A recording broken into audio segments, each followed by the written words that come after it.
નમસ્કાર વિદ્યાર્થી મિત્રો, હું હરીશભાઈ પ્રજાપતિ, સેઠ બી એમ હાઈસ્કૂલ ભૌતિક વિજ્ઞાન.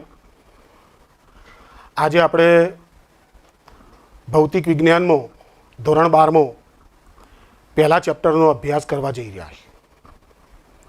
એનું પહેલું ચેપ્ટર મિત્રો વિદ્યુત ભાર અને તેના ક્ષેત્રો છે. અને આ ચેપ્ટરની અંદર આપણે વિદ્યુત ભાર અને તેના ક્ષેત્રો વિશેની ખૂબ ડિટેલમાં માહિતી મેળવવાની છે. મિત્રો, આ ચેપ્ટર એટલું બધું અગત્યનું છે કે જે આના પછીના બધા ચેપ્ટરો છે એ બધા ચેપ્ટરો વિદ્યુત ભાર ઉપર આધારિત છે. એટલે મિત્રો ખાસ કાળજી રાખજો કે આ ચેપ્ટરની અંદર તમે જેટલું વધારે મનોમંથન કરશો, જેટલું વધારે વિચારશો, એટલું જ અંદરથી કંઈક નવું નીકળશે. મિત્રો, આપણું ચેપ્ટર છે ચેપ્ટર નંબર 1, વિદ્યુત ભાર અને તેના ક્ષેત્રો.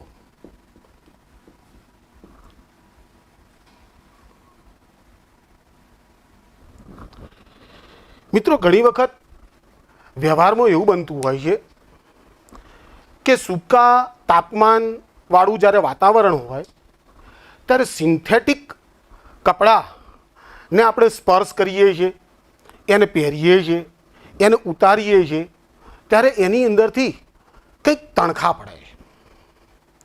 અને કદાચ તણખા ના પડતા હોય તો એની અંદરથી તડતડ જેવો અવાજ આવે છે.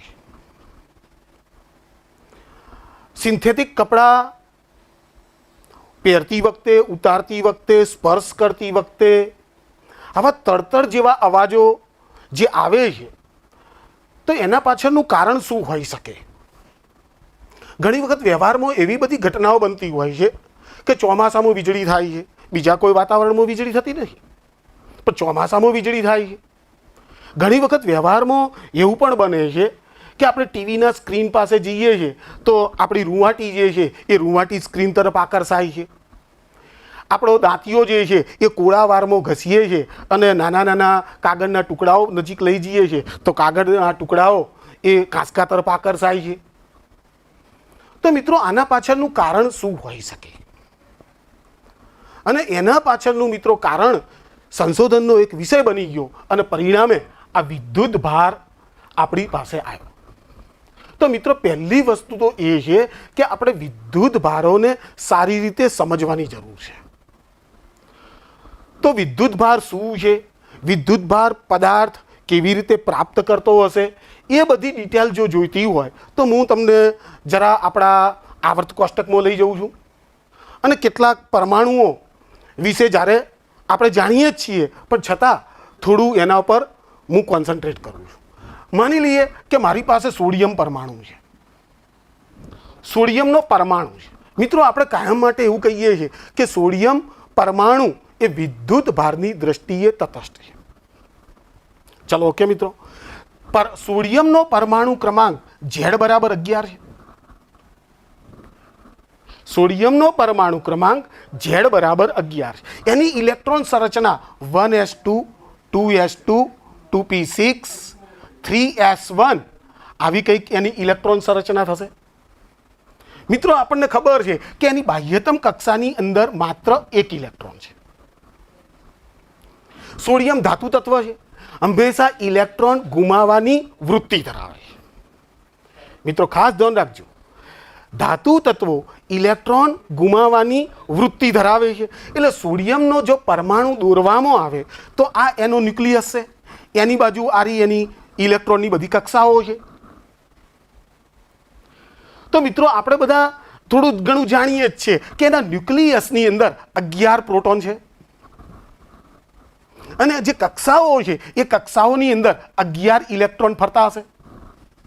હવે આ તત્વ જે છે, આ પરમાણુ જે છે એ તો ઇલેક્ટ્રોન ગુમાવવાની વૃત્તિ ધરાવે છે. એટલે આની અંદરથી આર્યો ઇલેક્ટ્રોન જે છે, સોડિયમ પરમાણુ જે છે એ ગમે ત્યાંથી એવો સતર્ક હોય છે કે ગમે તોથી એટલી એનર્જી મેળવી અને બાહ્યતમ કક્ષામાંનો ઇલેક્ટ્રોન અહીંથી છૂટો કરી નાખે. હવે મિત્રો થયું શું કે ન્યુક્લિયસમાં જે 11 પ્રોટોન હતા એ તો અકબંધ છે. હવે ઇલેક્ટ્રોનની સંખ્યા તો માત્ર 10 થઈ ગઈ. મિત્રો ધ્યાનથી સમજજો, ઇલેક્ટ્રોનની સંખ્યા તો હવે 10 થઈ ગઈ, પહેલા 11 હતી. હવે ઇલેક્ટ્રોનની સંખ્યા 10 થઈ ગઈ, માટે આપણા પાસે જે નવું સ્ટ્રક્ચર બન્યું એ સ્ટ્રક્ચરને આપણે આયન કહીએ.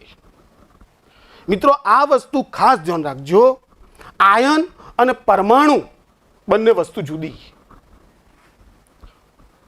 પરમાણુ જે છે એ રાસાયણિક રીતે સક્રિય હોય, આયન રાસાયણિક દ્રષ્ટિએ સક્રિય નથી. કેમ?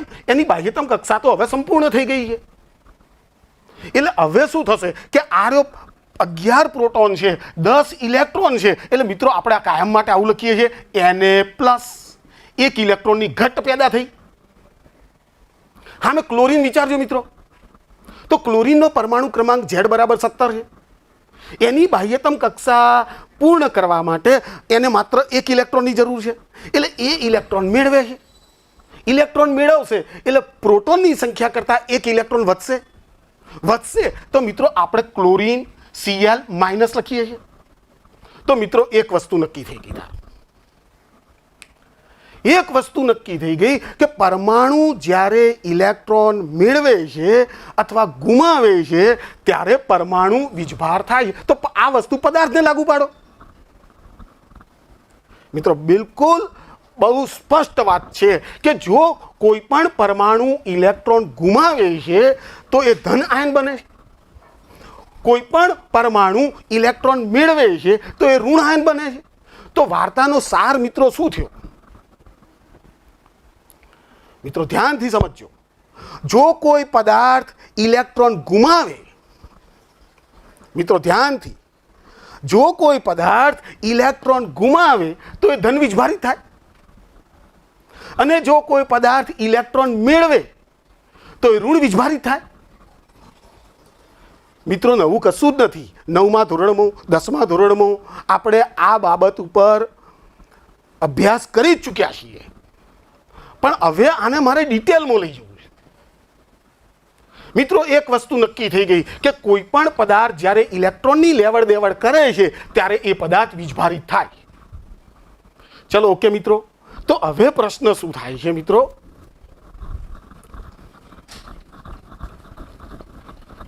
કોઈ પણ પદાર્થ ઇલેક્ટ્રોન ગુમાવે એટલે ધન વીજભારિત થાય, ઇલેક્ટ્રોન મેળવે એટલે ઋણ વીજભારિત થાય.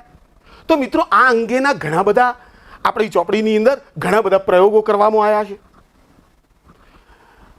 મિત્રો હવે પ્રશ્ન એ આવ્યો વીજભારની વેલ્યુ નક્કી કરવાનો. આપેલો પદાર્થ વીજભારિત છે કે નથી એની જાણકારી તો આપણને મળવી જોઈએ ને. તો મિત્રો ખાસ ધ્યાન રાખો, ઇલેક્ટ્રોસ્કોપ નામનું એક સાધન કે જે આપણા પાઠ્યપુસ્તકની અંદર એના ચિત્રાત્મક સ્વરૂપ આપેલું છે, એની મદદથી આપેલો પદાર્થ વીજભારિત છે કે નહીં એની પરખ કરતું આ સાધન છે જેનું નામ છે ઇલેક્ટ્રોસ્કોપ. હવે મિત્રો માની લો કે મારી પાસે એક પદાર્થ છે અને આ પદાર્થ માની લો કે ઇલેક્ટ્રોન ગુમાવે. આ એક પદાર્થ છે અને માની લો કે ઇલેક્ટ્રોન ગુમાવે એટલે બહુ સ્પષ્ટ વાત થઈ ગઈ કે આ પદાર્થ ધન વિદ્યુતભારિત થશે. ઇલેક્ટ્રોન ગુમાવે છે એટલે એ ધન વિદ્યુતભારિત થશે. મિત્રો ધ્યાનથી બરોબર આ વાત સમજી લો કે બાહ્યતમ કક્ષામાંના ઇલેક્ટ્રોન સાથે ચેડા થવાના કારણે આપેલા પદાર્થો વીજભારિત થતા હોય. તો મિત્રો આ માની લો કે ધન વિદ્યુતભારિત થયો પદાર્થ ઇલેક્ટ્રોન મેળવે છે તો માની લો કે એ ઋણ વીજભારિત થયો છે, ઇલેક્ટ્રોન મેળવે છે. તો મિત્રો સાદા પ્રયોગો કરવામાં આવ્યા. આવા દાખલા તરીકે કાચના સળિયાને રેશમના કપડા સાથે ઘસવામાં આવ્યો તો કાચનો સળિયો ધન વિદ્યુતભારિત બન્યો અને રેશમનું કપડું જે છે એ ઋણ વીજભારિત બન્યું.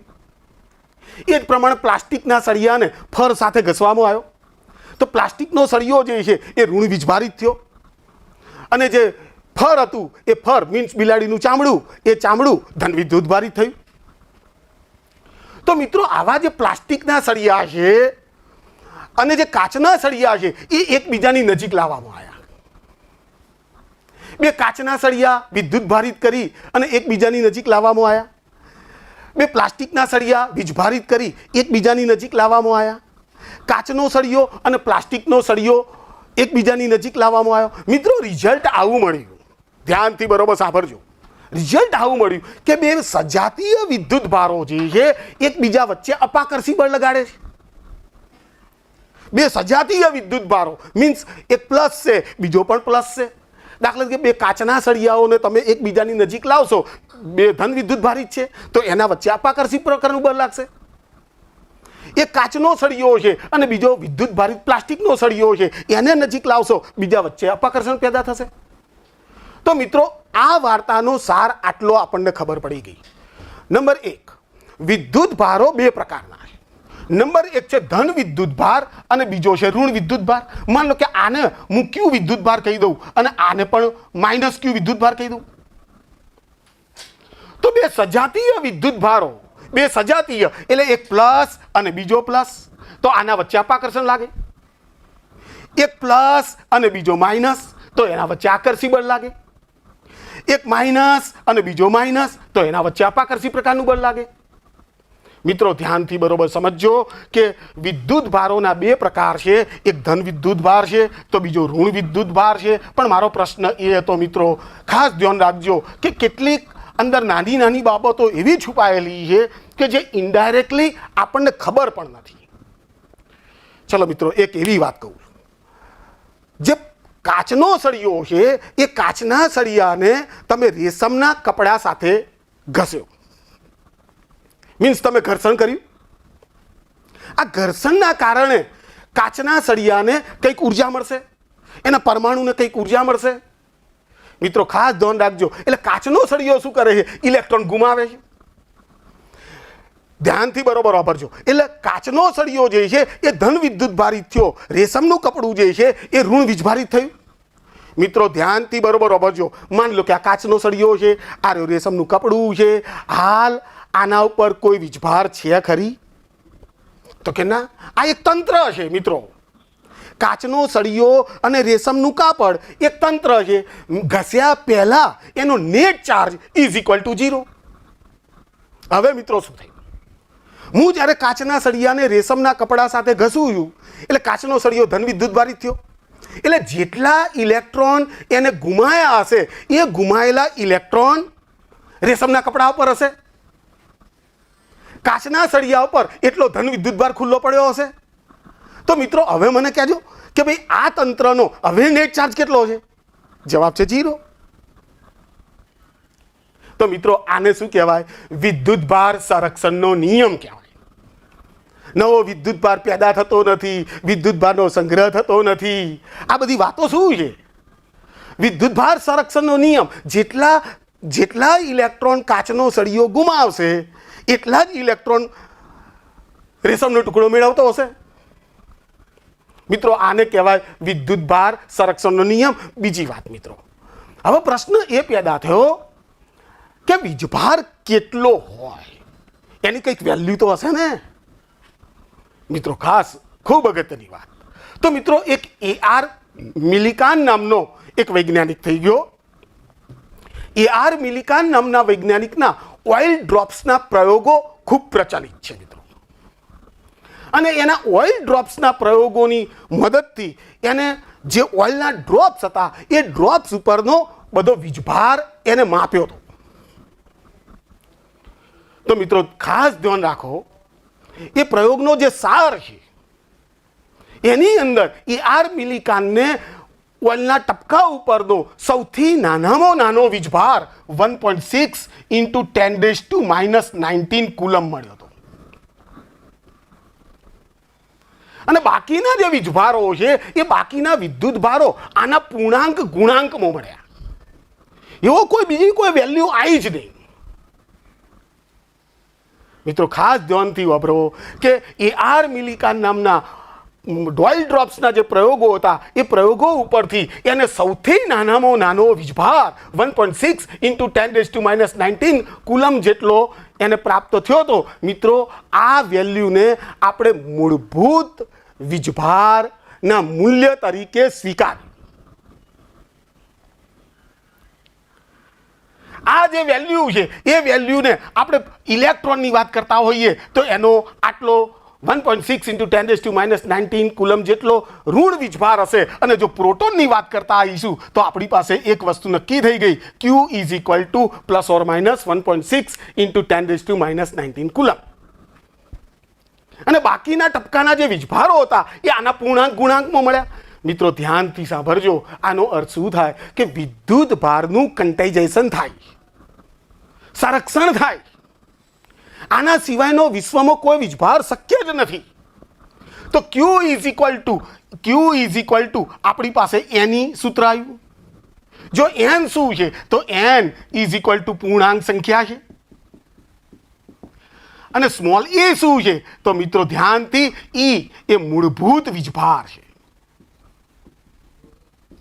મૂળભૂત વીજભારનું મૂલ્ય છે મિત્રો. તો આનો અર્થ મિત્રો બહુ સ્પષ્ટ થઈ ગયો કે તમે કોઈ પણ પરમાણુ ધારો, દાખલા કે સોડિયમની મેં વાત કરી, સોડિયમ પરમાણુની, તો એમાં 11 પ્રોટોન હતા. એના ન્યુક્લિયસમાં 11 પ્રોટોન હતા. તો 11 ગુણ્યા E કરી નાખો એટલો વીજભાર થાય. અને એની કક્ષામાં 11 ઇલેક્ટ્રોન ફરતા હતા તો 11 ગુણ્યા -1.6 × 10⁻⁹ કરી નાખો. Total charge = 0. મિત્રો એક બીજી વાત બરોબર ધ્યાનથી સમજજો, કોઈ પદાર્થ પાસે વીજભાર નથી એવું હું નથી કહી શકતો. વિચારો મિત્રો, હું કોઈ પદાર્થ પાસે વીજભાર નથી એવું નથી, હા એવું કહી શકું કે આપેલા પદાર્થનો નેટ ચાર્જ 0 છે. સમજો વાતો. Q = Ne, જેને વિદ્યુત ભારનું ક્વોન્ટમીકરણ કહેવાય. ચલો ઓકે છે મિત્રો. વિદ્યુત ભારનો એકમ જે છે એ કુલમ છે મિત્રો. વિદ્યુત ભારનો એકમ કુલમ છે. તો આની અંદરથી એક પ્રશ્ન જાગે મિત્રો. આપણે વ્યવહારની અંદર 1 મિલીકુલમ, 1 માઇક્રોકુલમ, 1 કુલમ આવા વિદ્યુત ભારની વ્યવહારની અંદર આપણે વાતો કરીએ છીએ, એની જરૂરિયાત પણ હોય છે. તો મિત્રો આજે એક ગણતરી શીખવાડું છું. એ ગણતરી એવી છે કે તમારે 1 મિલીકુલમ, 1 માઇક્રોકુલમ, 1 નેનોકુલમ, 1 કુલમ આવો વીજભાર જોઈતો હોય તો તમારે કેટલા ઇલેક્ટ્રોનને દૂર કરવા પડે અથવા કેટલા ઇલેક્ટ્રોનને તમારે મેળવવા પડે. મિત્રો ધ્યાનથી સમજજો. માની લઈએ કે મારે 1 કુલમ જેટલો વીજભાર જોઈએ છે. 1 કુલમ. મિત્રો ધ્યાનથી, મારે 1 કુલમ જેટલો વીજભાર જોઈએ તો હું શું કરીશ, આ સૂત્રની અંદર કિંમત મૂકી દઈશ.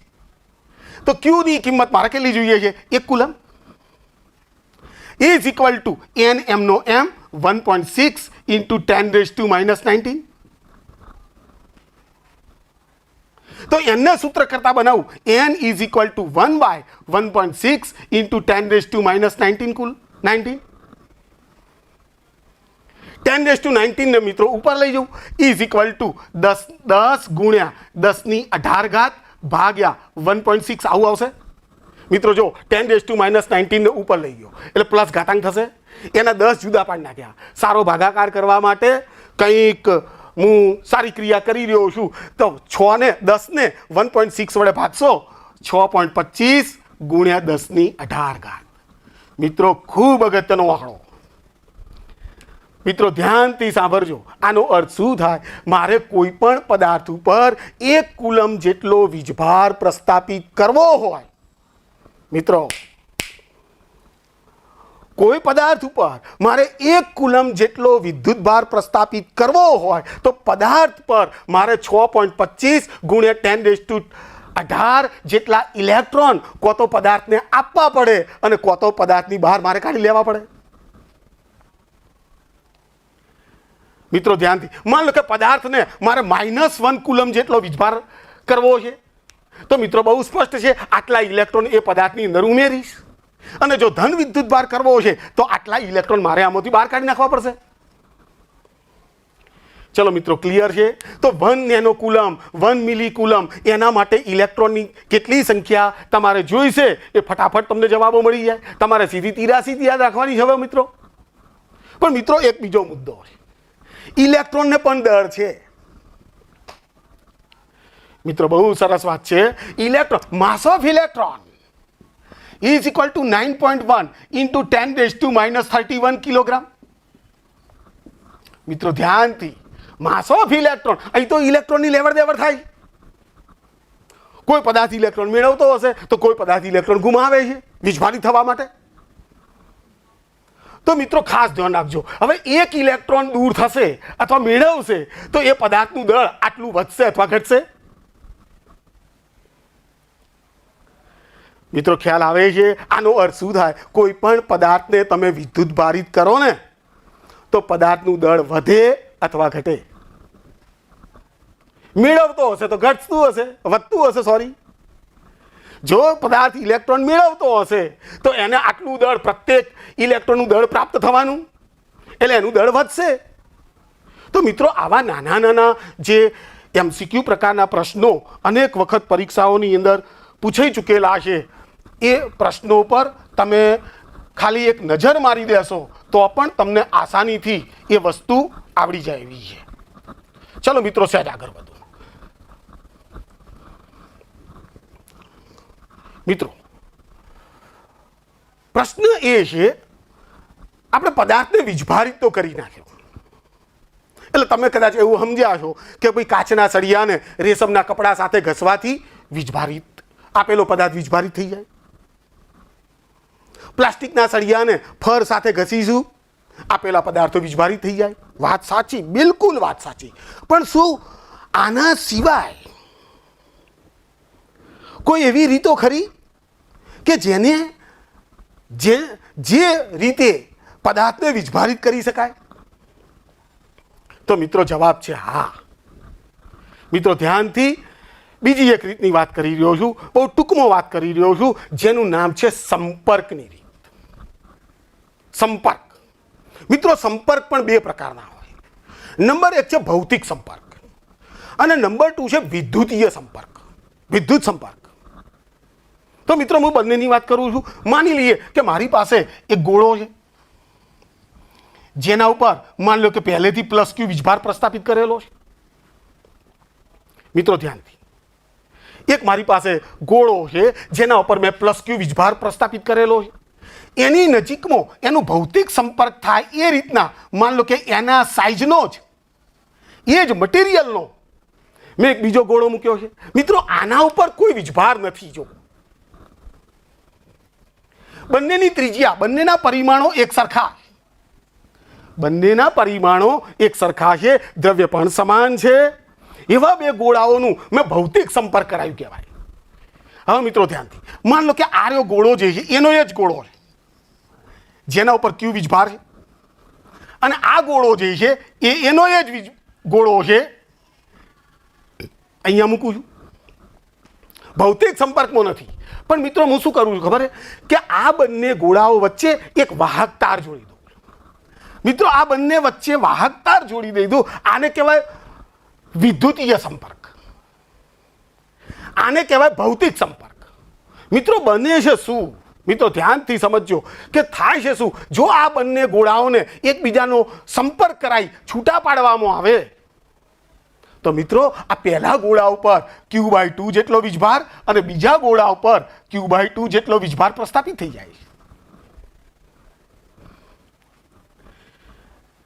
અહીંયા પણ જો આ ગોળાને આ ગોળા સાથે જોઈન્ટ કરવામાં આવે અને વળી પાછો એનો વિદ્યુતીય સંપર્ક છોડી દેવામાં આવે તો મિત્રો Q/2. પણ મિત્રો મેં કન્ડિશન લીધી, સમાન પરિમાણવાળા, સમાન દ્રવ્યવાળા બે ગોળાઓ છે એની સાથે Q/2. મિત્રો કેવી શું થયું હશે એવું તો કંઈક વિચારો. મિત્રો સીધી વાત બોલું તો આવું થાય કે ભાઈ આ Q જેટલો વીજભાર છે આના ઉપર પ્લસ ચાર્જ છે, આના ઉપર તો નેટ ચાર્જ 0 હતો. એટલે આ ગોળો શું કરશે? પેલા ગોળાની અંદરથી ઇલેક્ટ્રોન મેળવશે. ક્યાં સુધી આ ક્રિયા ચાલતી હશે? કે જ્યાં સુધી આ બંને ગોળા પરના વિદ્યુતભાર સરખા નહીં થઈ જાય તો સુધી આ ક્રિયા ચાલતી હશે. ચલો મિત્રો કમ્પ્લીટ છે. તો આના ઉપર Q/2, આના ઉપર Q/2. તો તમારો પ્રશ્ન એવો જાગે મિત્રો કે સાહેબ સમાન પરિમાણવાળા બે ગોળાઓ આપેલા હોય તો આવું કંઈક થાય. પણ માની લો કે જુદા જુદા પરિમાણવાળા ગોળા આપેલા હોય તો મિત્રો ધ્યાનથી બરોબર સમજજો. ખૂબ અગત્યનું, અને ગુજકેટની પરીક્ષામાં અનેક વખત એના રિલેટેડ પ્રશ્નો, JEE કે નીટ જેવી પરીક્ષાઓની અંદર અનેક વખત પૂછાયેલા આના પ્રશ્નો હોય છે. તમે માત્ર એક સૂત્ર સાથે રમત કરશો તો આવા પ્રશ્નોના જવાબો તમને આસાનીથી મળી જશે. માની લઈએ કે આ ગોળાની ત્રિજ્યા માની લો કે R1 છે, અને હવે આ ગોળાને હું ભૂલી જાઉં છું. મિત્રો ધ્યાનથી, આના ઉપર Q જેટલો વીજભાર હતો, આના ઉપર Q જેટલો. હવે હું શું કરું છું, અહીંયા એક બીજો ગોળો દોરું છું કે જે ગોળાની ત્રિજ્યા માની લો કે R2 છે, જે વીજભાર વિહીન છે. મિત્રો હવે હું શું કરું છું, આ બે ગોળાઓનો વિદ્યુત સંપર્ક કરાવી નાખ્યો, એટલે પેલી ક્રિયા તો થવાની જ. પણ હવે પ્રશ્ન એ છે કે આના ઉપર કેટલો વીજભાર હશે અને આના ઉપર કેટલો વીજભાર હશે. તો મિત્રો ધ્યાનથી સાંભળજો.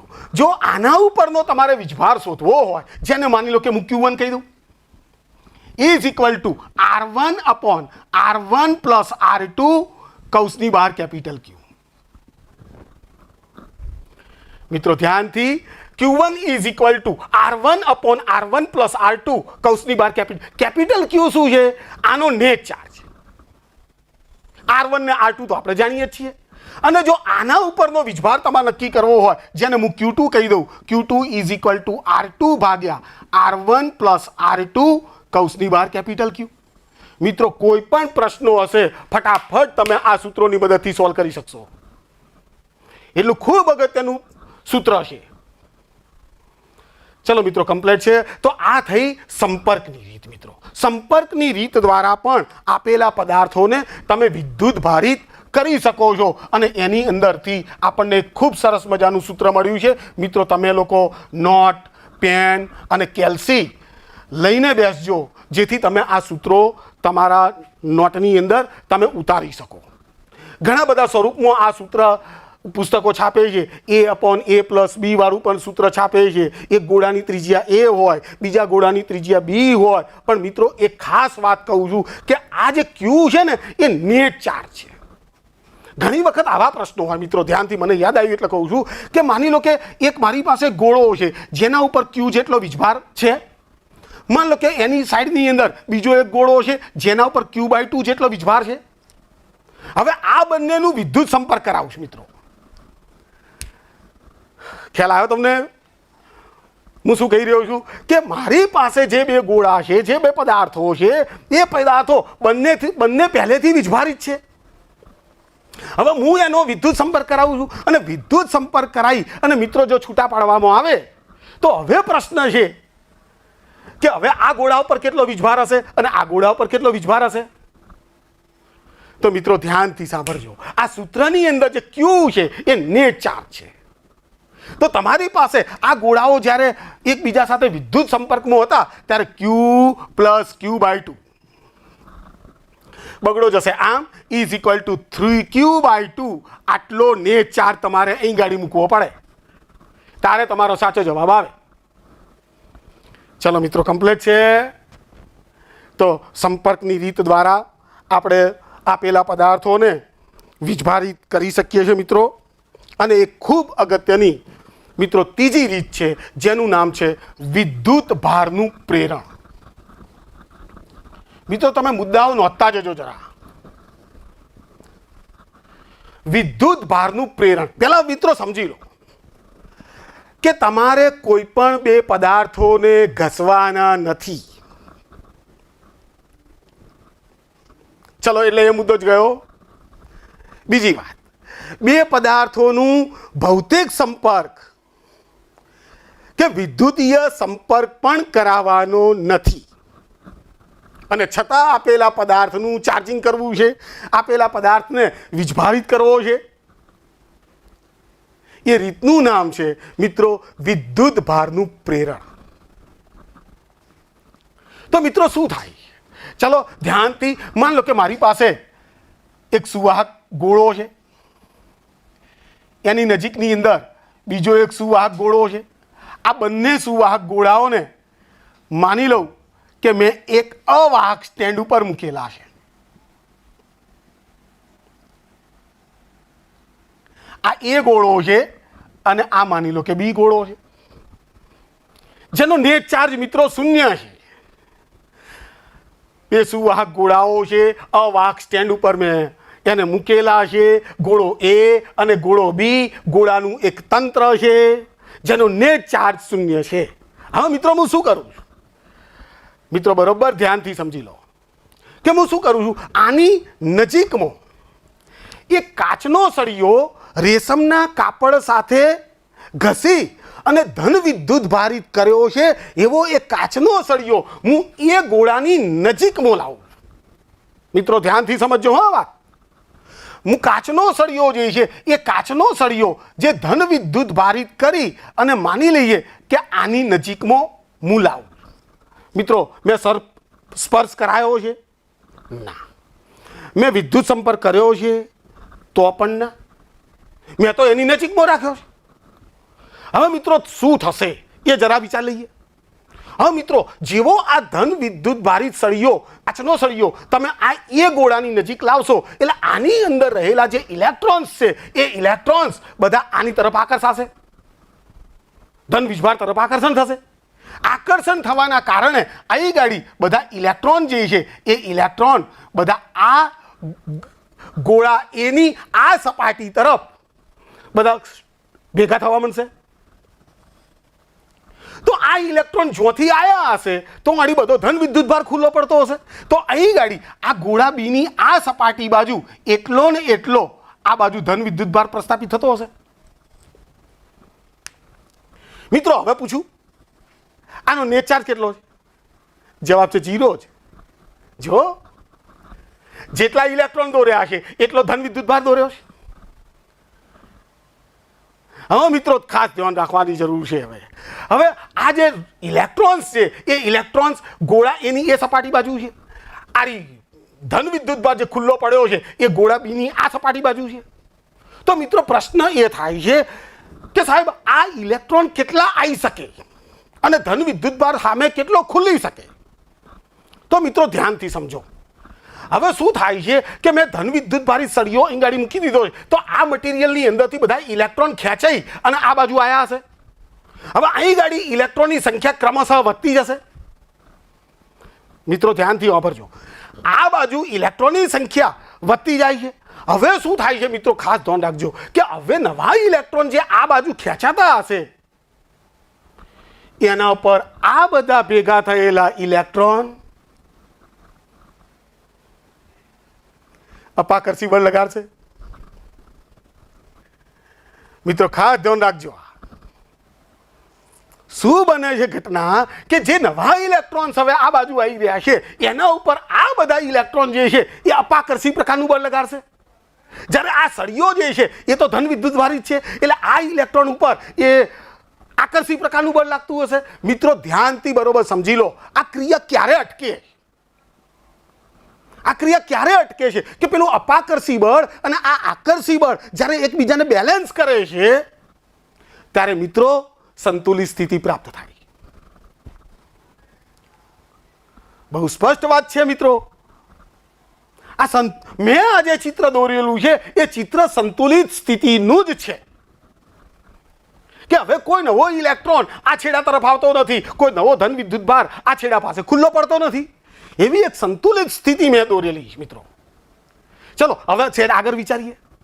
ચલો મિત્રો હું એવું વિચારું છું કે આ સળિયો તો હું અહીંયા રાખું છું અને આ જે ગોળો બી ગોળો છે ને એ ગોળાને સહેજ એ ગોળાથી છૂટો પાડું છું. મિત્રો ધ્યાનથી સાંભળજો હો મિત્રો. હું શું કરું છું, હું અહીંયા નવું ચિત્ર દોરું છું. માની લો કે આ રહ્યો એ ગોળો છે, આ એ ગોળો છે અને આ બી ગોળાને જે છે એ બી ગોળાને હું સહેજ દૂર લઈ ગયો. મિત્રો એના એ જ છે. આ એ ગોળો છે, આ રહ્યો બી ગોળો છે, આ રહ્યો બધો નેગેટિવ ચાર્જ છે. આ એ જ પ્રમાણે અહીં ગાડી બધો પોઝિટિવ ચાર્જ ખુલ્લો પડેલો છે અને આપણો સળિયો જે છે જે ધન વિદ્યુત ભારિત છે એ પણ તોનો તો પડેલો છે. મિત્રો મેં બે ગોળાઓને છૂટા પાડ્યા પણ પેલો વીજભાર તોથી ખસતો નથી. કોથી ખસે ભાઈ? આ ભાઈ જો સુધી હશે તો સુધી ખસતો હશે. ખ્યાલ આવે છે તમને મિત્રો? પણ હા એક વસ્તુ નક્કી થઈ ગઈ કે આ ગોળા ઉપર હવે ઋણ વીજભાર છે એવું હું કહી શકું? આ ગોળા ઉપર ધન વીજભાર છે એવું હું કહી શકું? હવે તો સંપર્ક રહ્યો નથી, હવે બે અલગ કરેલા ગોળા થઈ ગયા. એટલે આના ઉપર વિદ્યુત ભાર નતો તો મેં પ્રસ્થાપિત કર્યો, આના ઉપર વિદ્યુત ભાર નતો તો એના ઉપર પ્રસ્થાપિત. મિત્રો, આનું નામ જ છે વિદ્યુત ભારનું પ્રેરણ. પણ તમે ભૌતિક સંપર્ક કરાવતા નથી, વિદ્યુતીય સંપર્ક કરાવતા નથી, તમે ઘર્ષણ કરાવતા નથી અને છતાં આપેલા પદાર્થને વિદ્યુત ભારિત કરો છો. એવી રીત જે છે એનું નામ છે વિદ્યુત ભારનું પ્રેરણ. મિત્રો, જરા આગળ વિચારીએ કે એવું વિચારીએ કે સાહેબ આ સળીઓ અહીંથી લઈ લઈએ તો શું થાય? મિત્રો, ધ્યાનથી સમજો. આ સળીઓ અહીંયાથી લઈ લઈએ તો આ બધાને છૂટ મળી જાય. એટલે ઇલેક્ટ્રોનનું પુનઃ વિતરણ થાય. મિત્રો, વીજભારોનું પુનઃ વિતરણ થાય અને એ પુનઃ વિતરણ થઈ અને માની લઈએ કે હું અહીંયાથી બતાડું છું. માન લો કે આ રહ્યો આપણો એ ગોળો છે અને આ રહ્યો માની લો કે આપણો બી ગોળો છે.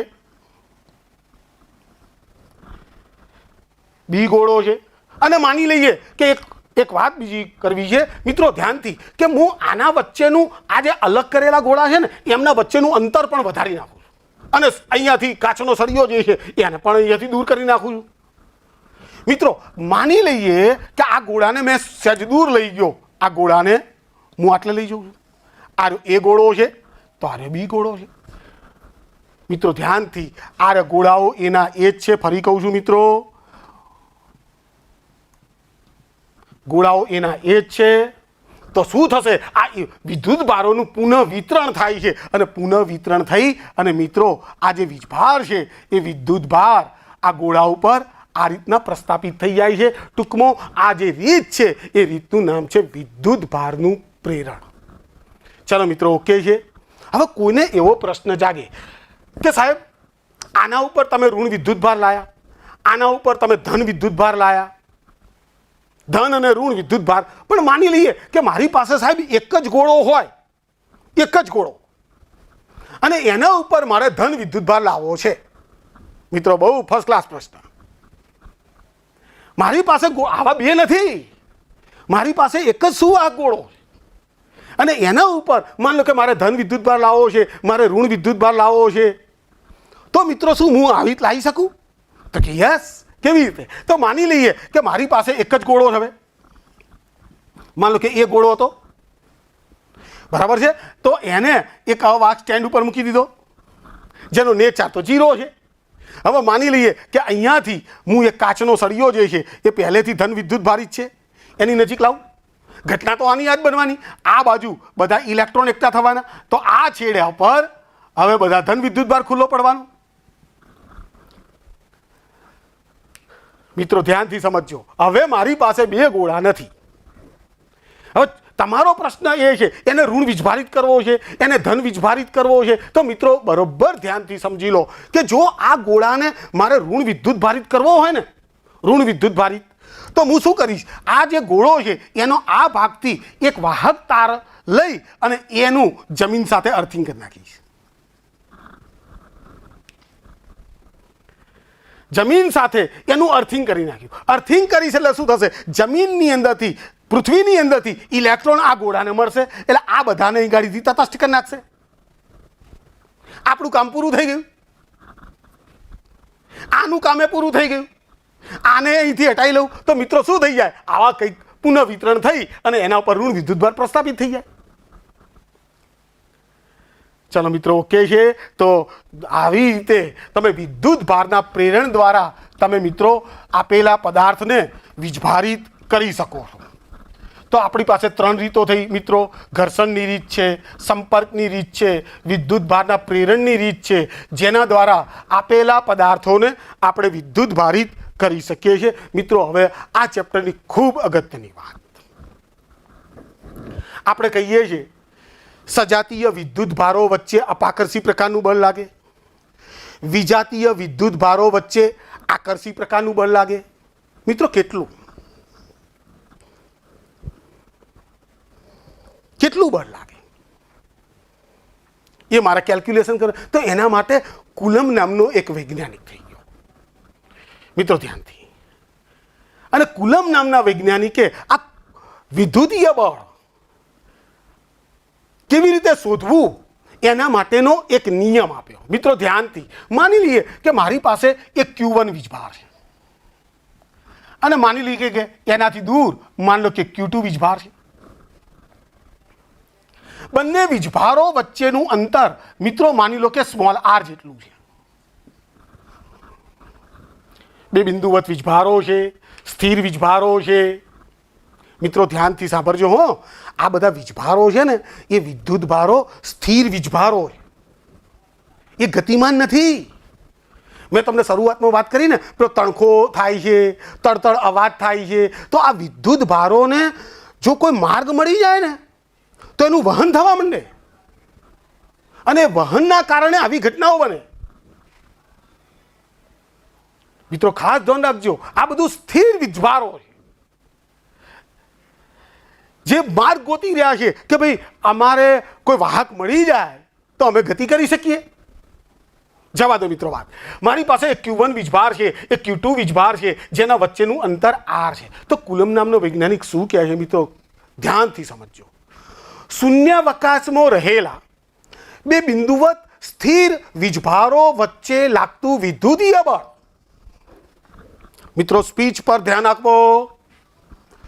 શૂન્યાવકાશમાં રહેલા બે બિંદુવત સ્થિર વીજભારો વચ્ચે લાગતું વિદ્યુતીય બળ બે વિદ્યુત ભારોના મૂલ્યના ગુણાકારના સમપ્રમાણમાં અને તેમની વચ્ચેના અંતરના વર્ગના વ્યસ્ત પ્રમાણમાં હોય છે.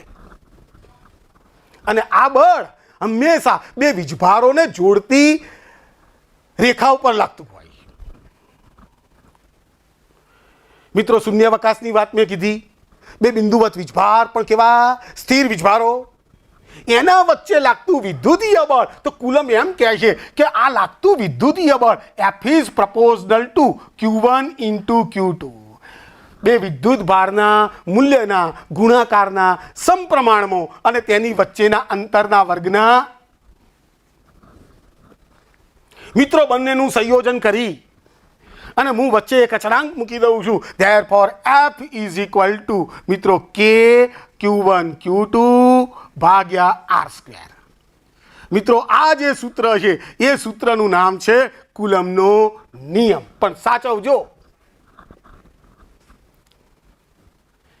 કે આની કંઈક લિમિટેશન છે. F is equal to K Q1 Q2 by r². જ્યાં K શું છે મિત્રો? K એ કુલમનો અચળાંક અથવા સપ્રમાણતાનો અચળાંક છે. આ સ્મોલ k છે મિત્રો, ખાસ ધ્યાન રાખજો. જે શૂન્યાવકાશની અંદર આ કેનું મૂલ્ય જે છે એ લગભગ 9 × 10⁹ એકમ તો પછી કહું છું મિત્રો. K is equal to 9 × 10⁹ લેવામાં આવતું હોય. પરંતુ મિત્રો ધ્યાનથી, વિદ્યુત શાસ્ત્રની અંદર જે આ અચળાંક છે એ અચળાંક K is equal to 1/4πε0 લેવાય. જો આ ε0 જે છે એ મિત્રો શૂન્યાવકાશની પરમિટિવિટી જે માધ્યમ સાથે રિલેટેડ છે. મિત્રો ખાસ ધ્યાન રાખજો, K is equal to 1/4πε0. એટલે આ સૂત્રની અંદર જો કિંમત મૂકીશ તો કુલમના નિયમનું સ્વરૂપ મને આવું દેખાશે. F is equal to 1/4πε0 into Q1 into Q2 by r². ચલો મિત્રો કમ્પ્લીટ છે. તો મારી પાસે K is equal to 1/4πε0. જો ε0 શું છે મિત્રો? શૂન્યાવકાશની પરમિટિવિટી છે. મિત્રો પરમિટિવિટી શબ્દ પરમિશન પરથી આવ્યો. પરમિટિવિટીનો સામાન્ય અર્થ મિત્રો એલાઉ, એવો કંઈક થાય. ચલો K is equal to 1/4πε0. મેં કુલમના સ્વરૂપનું આ સ્વરૂપ છે, આર્યુ સ્વરૂપ છે. મિત્રો આ બધા કુલમના નિયમના અદિશ સ્વરૂપો કહેવાય. અદિશ સ્વરૂપ. ચલો મિત્રો કમ્પ્લીટ છે. હવે હું મેઇન વાત ઉપર આવું. જો આની અંદરથી હું કેને સૂત્ર કરતા બનાવું તો કે ઇઝ ઇક્વલ ટુ મારી પાસે આવું આવે FR² ભાગ્યા Q1 ઇન્ટુ Q2. મિત્રો મારે એકમ અહીં ગાડી નહોતો મૂકવો, મારે બનાવવો હતો, એટલા માટે મેં એવું કરેલું છે. કે ઇઝ ઇક્વલ ટુ FR² ભાગ્યા Q1 ઇન્ટુ Q2 છે. બળનો એકમ જાણીએ છીએ તો કેનો એકમ મેળવું છું મિત્રો. એફનો એકમ છે ન્યૂટન, અંતરનો એકમ છે મીટર અને એનો સ્ક્વેર ભાગ્યા વીજભારનો એકમ છે કુલમનો સ્ક્વેર. તો મિત્રો આપણને એકમ મળી ગયો. કેનો એકમ ન્યૂટન ઇન્ટુ મીટર સ્ક્વેર પર કુલમનો સ્ક્વેર થશે. તો અહીં ગાડી મૂકી દઉં ન્યૂટન ઇન્ટુ મીટર સ્ક્વેર પર કુલમનો સ્ક્વેર. મિત્રો હવે અહીં આવજો જરા. K is equal to 1/4 epsilon naught છે. તો જો એપ્સિલોન નોટને હું સૂત્ર કરતા બનાવું આમોથી જ કરી શકાય. મિત્રો ધ્યાનથી, આમોથી પણ એપ્સિલોન નોટને સૂત્ર કરતા બનાવી શકીએ, આમોથી પણ બનાવી શકીએ. તો તમે જે લોકો જાણો છો કે આ બંને એકબીજાના વ્યસ્ત છે. એપ્સિલોન નોટ અને કે એકબીજાના વ્યસ્ત છે. તો મિત્રો ધ્યાનથી, એપ્સિલોન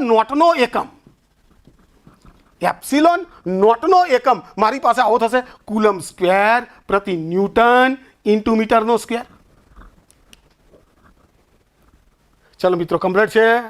એપ્સિલોન નોટનું મીન્સ શૂન્યાવકાશમાં પરમિટિવિટીની જે વેલ્યુ છે એ લગભગ 8.8 ઇન્ટુ 10⁻12 કુલમ સ્ક્વેર પ્રતિ ન્યૂટન ઇન્ટુ મીટરનો સ્ક્વેર છે. મિત્રો આ વેલ્યુઓ તમારે યાદ રાખવી પડશે. જો તમને આપેલી છે તો કોઈ પ્રશ્ન રહેતો નથી, પણ જો કોઈ MCQની અંદર, કોઈ દાખલાની અંદર આનો તમારે ઉપયોગ કરવામાં આવે તો આપણને એ વેલ્યુઓ યાદ રહેવી જોઈએ. એપ્સિલોન નોટ એ શૂન્યાવકાશની પરમિટિવિટી છે. ચલો મિત્રો કમ્પ્લીટ છે. હવે વાત શું આવી? કુલમનો નિયમ આવી ગયો, એનું અદિશ સ્વરૂપ આવી ગયું. કેની બરાબર 1/4 એપ્સિલોન નોટ લઈએ છીએ. શૂન્યાવકાશની પરમિટિવિટી છે. આપણી પાસે કેનો વેલ્યુ, એકમ, પારિમાણિક સૂત્ર. મિત્રો માની લઈએ કે કેનું પારિમાણિક સૂત્ર મેળવવું છે. કેનું પારિમાણિક સૂત્ર, તો મિત્રો એનો એકમ તો આપણે જાણીએ જ છીએ, ન્યૂટન ઇન્ટુ મીટર સ્ક્વેર પર કુલમ સ્ક્વેર. તો મિત્રો આ ન્યૂટન છે, બળ છે, F is equal two m. તેનું પારિમાણિક સૂત્ર, કેનું પારિમાણિક સૂત્ર મૂકું તો મિત્રો ધ્યાનથી m1 L1 T-2. બળનું પારિમાણિક સૂત્ર જાણીએ જ છે. આ છે અંતર મીન્સ L2 અને ભાગ્યા આ છે કુલમ. તો મિત્રો જો કુલમ વિદ્યુતભાર એ મૂળભૂત ભૌતિક રાશિ નથી. મિત્રો ખાસ ધ્યાન રાખજો, વિદ્યુતભાર એ મૂળભૂત ભૌતિક રાશિ નથી. એટલે આપણે વિદ્યુત પ્રવાહ જવું પડે. એટલે આપણે જાણીએ છીએ I બરાબર Q/T. તો Q is equal to I into T. I for ampere, T for second. તો અહીં ગાડી હું આવું કરી નાખું એમ્પિયરનો સ્ક્વેર અને સેકન્ડનો સ્ક્વેર. મિત્રો પારિમાણિક સૂત્ર લખું છું. એકમ લખતો હોત તો એમ્પિયર ઇન્ટુ સેકન્ડ જ લખોત હું, અને સ્ક્વેર છે એટલે ampere square into second square લખો. પણ મારે તો પારિમાણિક સૂત્ર લખવાનું છે. તો I ફોર A લખ્યો અને T ફોર કેપિટલ T લખ્યો, સેકન્ડ ફોર. તો મારી પાસે એનો જવાબ શું આવશે? Is equal two m1 L3 T-4 અને A-2. તો મિત્રો આ કેનું પારિમાણિક સૂત્ર મારી પાસે આવી ગયું. અને કેનું આવડે તો એપ્સિલોન નોટ મીન્સ શૂન્યાવકાશની પરમિટિવિટીનું આવી જ જાય. એના કરતાં એ વ્યસ્ત છે. મિત્રો થોડું મથો. તમે જે એકમ લખો છો એ એકમ કેવી રીતે આવ્યો છે, આ એપ્સિલોન નોટનો એકમ મેં કેવી રીતે લખ્યો છે, એની વેલ્યુ યાદ રાખ્યા વગર મિત્રો આપણે છૂટકો નથી.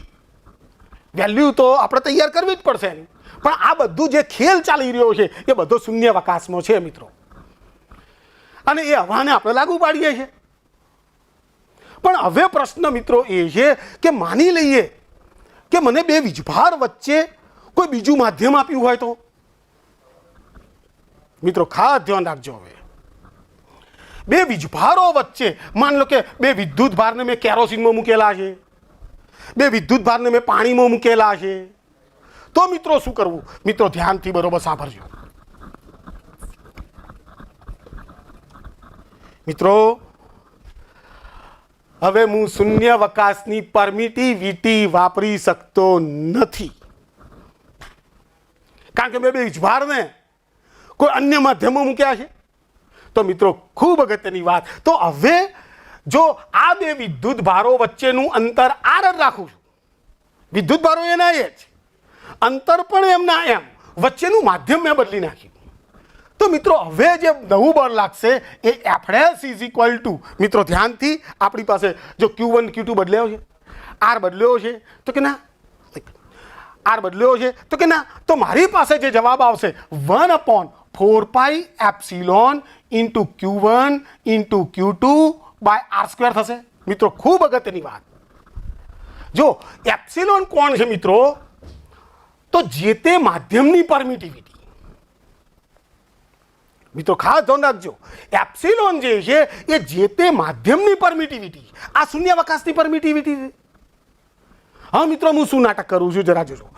આ એફડેસ જે છે એ એફડેસને માન લો કે મેં એફ વડે ભાગી નાખ્યા, કારણ કે મારે કમ્પેરિઝન કરવી હતી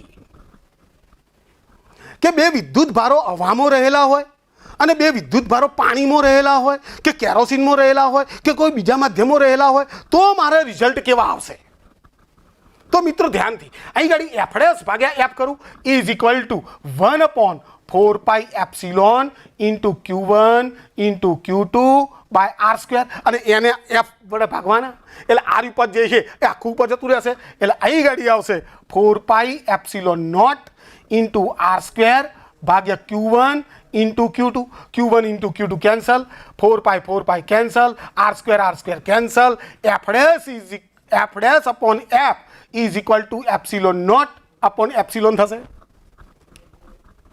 મિત્રો એ ખૂબ અગત્યની ભૌતિક રાશિ, ધ્યાનથી. ડાઇલેક્ટ્રિક અચળાંક કે કોઈ પણ માધ્યમનો આ કેપિટલ કે છે મિત્રો, is equal to epsilon upon epsilon naught, જેને સાપેક્ષ પરમિટિવિટી કહેવાય. સાપેક્ષ permittivity is equal to epsilon R. મિત્રો આ સાપેક્ષ પરમિટિવિટી એટલા માટે છે, આપણે શૂન્યાવકાશ કે હવાની સાથે જે તે માધ્યમની કમ્પેરિઝન કરી, જે માધ્યમનો ડાઇલેક્ટ્રિક અચળાંક છે. તો મિત્રો અહીં ગાડી એપ્સિલોન નોટ અપોન એપ્સિલોન આવ્યું છે, તો એની જગ્યા ઉપર હું આવું લખી શકું, એફ ડેશ ભાગ્યા F is equal two 1/k. તો therefore F dash is equal two મારી પાસે એફ અપોન કે આવશે. મિત્રો ધ્યાનથી, કે શું છે માધ્યમનો ડાઇલેક્ટ્રિક અચળાંક. માની લો કે મારે કેરોસીનની વાત કરું તો કેરોસીનનો ડાઇલેક્ટ્રિક અચળાંક મિત્રો 2 છે. તો શું થશે, કેરોસીન માટે લાગતું જે કુલમ બળ છે F/2 થઈ જશે. પાણીનો ડાઇલેક્ટ્રિક અચળાંક 80 છે, તો પછી એનું લાગતું બળ જે છે F dash is equal to f ભાગ્યા 80 જેટલું થઈ જવાનું. મિત્રો હું ફરી કહું છું કે હું વીજભારના મૂલ્યો બદલતો નથી, હું અંતર બદલતો નથી. મિત્રો ખાસ ધ્યાન રાખજો. ચલો ઓકે છે મિત્રો. તો એનો અર્થ શું થયો કે જે કંઈ આ બધું કરે છે એ કોણ કરે છે, પરમિટિવિટી કરે છે. તો મિત્રો હજી એક વસ્તુ મિત્રો ધ્યાનથી, માની લઈએ કે આ બે વીજભારો આપેલા છે, જે શૂન્યાવકાશમાં જતા, હવામાં જતા એવા બે વીજભારો છે. હવે મિત્રો ખૂબ અગત્યની વાત, જે ગુજકેટ, JEE કે નીટ જેવી ઉચ્ચ પરીક્ષામાં કોમમાં આવે એવી વાતો કરું છું. મિત્રો ધ્યાનથી માની લઈએ કે આ જે બે વીજભારો હતા એમના વચ્ચેનું અંતર માન લો કે સ્મોલ આર જેટલું મેં લીધેલું જ છે. હવે હું શું કરું છું, આની વચ્ચે માની લો કે કે ડાઇલેક્ટ્રિક અચળાંક ધરાવતો ટી જાડાઈનો એક બ્લોક મૂકી દીધો. મિત્રો જો આ સૂત્ર ક્યારે વાપરીશું કે જ્યારે બે વિદ્યુત ભારો માટે આખું સમગ્ર માધ્યમ મેં બદલી નાખ્યું. ખાસ ધ્યાન રાખજો, બરાબર. પણ આમાં તો મેં શું કર્યું, આ Q1 એમનો એમ છે, Q2 એમનો એમ છે, બંને વચ્ચેનું અંતર સ્મોલ આર જેટલું છે, પણ વચ્ચે એક કે ડાઇલેક્ટ્રિક માધ્યમ કે જેની જાડાઈ ટી જેવી છે એવો એક બ્લોક મૂકી દીધો. મિત્રો કમ્પ્લીટ છે. તો આવા પ્રશ્નોને સોલ્વ કરવા માટે મિત્રો ખાસ ધ્યાન રાખજો કે આના માટે તમારે જે વિદ્યુત ક્ષેત્ર વિદ્યુતીય બળ છે F double dash is equal two k into Q1 into Q2 ભાગ્યા, મિત્રો ધ્યાનથી મારે ટોટલ અંતર લીધું છે r minus T plus T under root of કે હોલ સ્ક્વેર સૂત્ર વાપરવું. મિત્રો ખૂબ ફર્સ્ટ ક્લાસ સૂત્ર, કે Q1 Q2 ભાગ્યા r minus T plus T under root of કે. મિત્રો આ કે કોણ છે? આપેલા માધ્યમનો ડાયલેક્ટ્રિક અચળાંક. જો મિત્રો અહીંયા શૂન્યાવકાશ છે, અહીંયા શૂન્યાવકાશ કે હવા છે, વચ્ચે આટલો જ બ્લોક મૂકેલો છે અને એવા પ્રશ્નો સોલ્વ કરવા છે તમારી પાસે આ. ચલો મિત્રો કમ્પ્લીટ છે. તો આવતી વખતે આપણે કુલમના નિયમનું આજે તો અદિશ સ્વરૂપની ચર્ચા કરી છે. આવતી વખતે એના સદિશ સ્વરૂપની ચર્ચા અને વિદ્યુત ક્ષેત્રની ચર્ચા આવતીકાલે હું આવતો જે મારું લેક્ચર આવશે એ વખતે કરીશ. મિત્રો કોવિડ-19ની મહામારીની અંદર ઘરમાં રહો, સુરક્ષિત રહો.